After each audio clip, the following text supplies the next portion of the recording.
कभी किसी पक्षी को घोंसले की नींव बनाते देखा है? अथक परिश्रम करके तिनका तिनका बिटोर कर वो पक्षी अपना घोंसला बनाता है, अपनी संतान के लिए एक सुरक्षित घर बनाता है।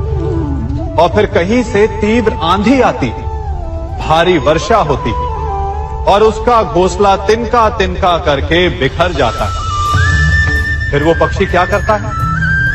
वो रोता नहीं, ना ही विलाप करता है। वो बिना विलंब करे फिर से अपना घोंसला बनाना प्रारंभ कर देता है और सफलता पाता है। फिर हम क्यों छोटी छोटी असफलता से भयभीत होकर परिश्रम करना छोड़ देते हैं? एक बात सदा स्मरण रखिएगा, हर वृक्ष कुल्हाड़ी की एक मार से नीचे नहीं गिरता, हर चट्टान घन के एक प्रहार से नहीं टूटती। सफलता पाने के लिए अनावरत परिश्रम करना ही मात्र एक मार्ग है। स्वीकारण, सत्य का स्वीकारण मनुष्य के लिए बहुत ही महत्वपूर्ण है। जब तक मनुष्य सत्य को स्वीकार नहीं करता, उसे असत्य से लड़ने की शक्ति प्राप्त नहीं होती। जब आप भोजन करते हैं तो क्या होता है? आपका पेट स्वीकारता है कि वो भर चुका है और आप भोजन करना बंद कर देते हैं। जब आपको निद्रा आती है तो क्या होता है?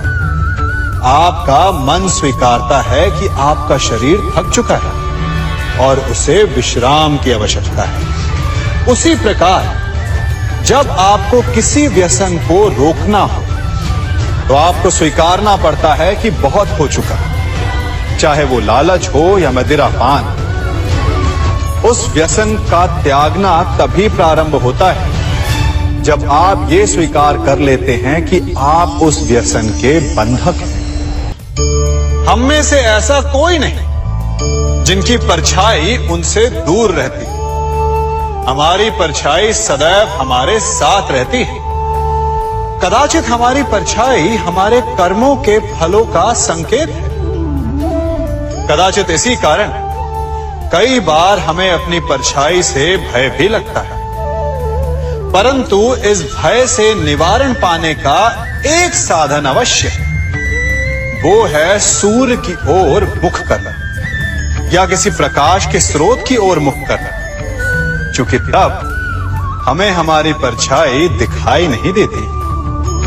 यदि इसे जीवन के संदर्भ में देखें तो ये प्रकाश का स्रोत शुभ कर्मों की चेतना है। यदि आपके मन में शुभ कर्म करने की इच्छा है तो आपको कभी भी अपने कर्मों के फल का भय नहीं होगा, क्योंकि यदि आपका मन शुद्ध होगा तो आपके कर्म शुद्ध होंगे और शुद्ध कर्मों का फल कभी अशुद्ध नहीं हो सकता। आज मैं आप सबको एक कथा सुनाता हूं। एक दिन प्रातः एक व्यापारी अपने घर से निकला। घर से निकलते ही एक बिल्ली ने उस व्यापारी का मार्ग काट दी। व्यापारी घबरा गया, वो फिर से घर लौट गया और शुभ घड़ी की प्रतीक्षा करने लगा।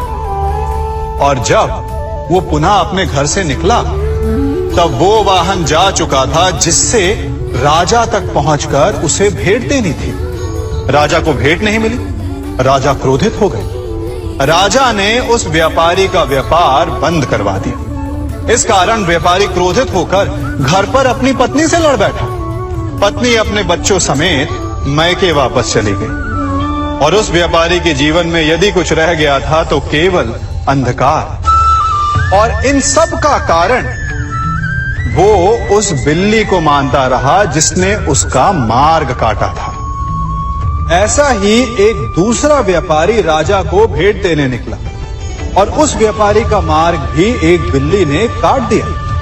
वो व्यापारी तनिक घबराया, परंतु उसने आगे बढ़ना अधिक उचित समझा। राजा तक वो समय पर पहुंचा।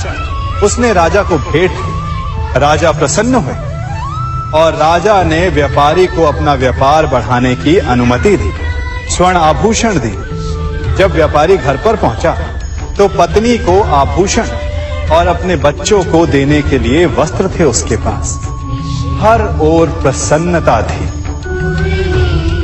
समझ रहे हैं ना, दोनों के साथ एक ही प्रकार की घटना हुई, परंतु दोनों की प्रतिक्रिया भिन्न थी। ऐसा ही हमारा जीवन भी है। हमारे जीवन में प्रारब्ध का अपना स्थान है, परंतु उससे कई अधिक महत्वपूर्ण हमारी प्रतिक्रिया, हमारे सोच का प्रभाव है। क्योंकि यही हमारे जीवन को आकार देते हैं। इसलिए अपनी सोच को सकारात्मक रखिए, आपका जीवन सदैव आनंदमय रहेगा। आप इन दो पात्रों को देख रहे हैं। मेरे इस पात्र में जल है और ये पात्र मिष्ठान से भरा हुआ है। दोनों ही पात्र भरे हैं, परंतु देखिए, मिश्री को जल में मिला दिया, जल ने मिश्री को अपना लिया, मिश्री ने अपना अस्तित्व खो दिया। परंतु जल को अभिमान है कि उसका अस्तित्व अभी भी बना हुआ है। परंतु जो इस जल को चखेगा उसे अवश्य पता चल जाएगा कि ये जल अब वो जल नहीं रहा, ये अब शरबत बन गया। हमारा त्याग, हमारे बलिदान भी ऐसे ही होते हैं। जो इस बात को अनुभव करते हैं वो समझ सकते हैं कि कैसे हमने समय की धारा को बदल दिया।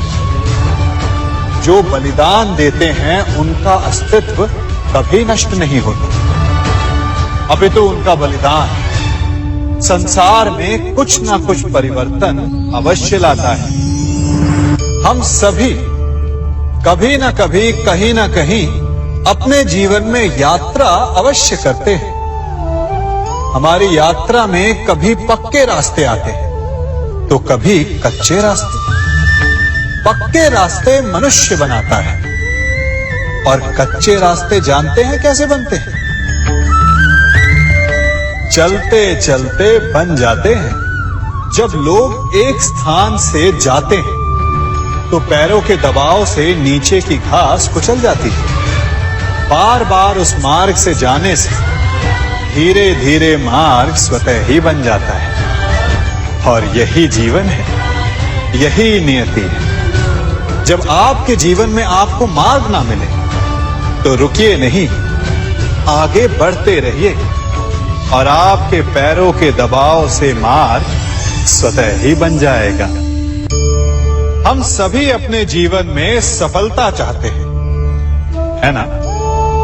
उसके लिए हम रात दिन परिश्रम करते हैं, कड़ी मेहनत करते हैं, परंतु फिर भी असफल हो जाते हैं।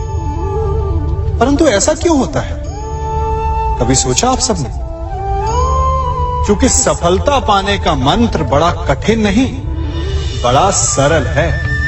उचित विचार, उचित समय, उचित स्थान पर उचित प्रहार। जब आपके विचार, समय, स्थान और प्रहार यानी परिश्रम उचित है तो सफलता आप ही को मिलेगी। जिस प्रकार एक लोहार लोहे से कुछ बनाते समय उस लोहे के सही ताप तक के आने की प्रतीक्षा करता है और समय आने पर उचित स्थान पर पर्याप्त बल से प्रहार करता है और लोहा आकार ले लेता है, ठीक उसी प्रकार आपकी सफलता भी आकार लेती है। हम सभी को अपने जीवन में कभी ना कभी निराशा मिलती है, असफलता मिलती है और अधिकतर लोग इसके पश्चात भाग्य का रोना लेकर बैठ जाते हैं। कुछ कहते हैं कि जिस स्थान पर मैं हूं उससे कई ऊंचे स्थान पर होने के योग्य था, परंतु नहीं जा पाया। किसी को पीड़ा है कि उसे जो मिलना चाहिए था वो उसे नहीं मिला, भाग्य ही बुरा था। भाग्य क्या होता है? भाग्य वन में खिला पुष्प देवताओं को चढ़ाया जाएगा, या किसी सुंदरी की वेणी में वो सजेगा, या फिर उसे कुचलकर उत्पाद बना दिया जाएगा। ये सब एक पुष्प के नियंत्रण में नहीं होता, परंतु जब तक उस पुष्प का अस्तित्व है सुगंध बिखेरना उसके वश में अवश्य है। परंतु भाग्य हमारे वश में नहीं, और जो हमारे वश में नहीं उसके लिए दुखी होने से क्या होगा।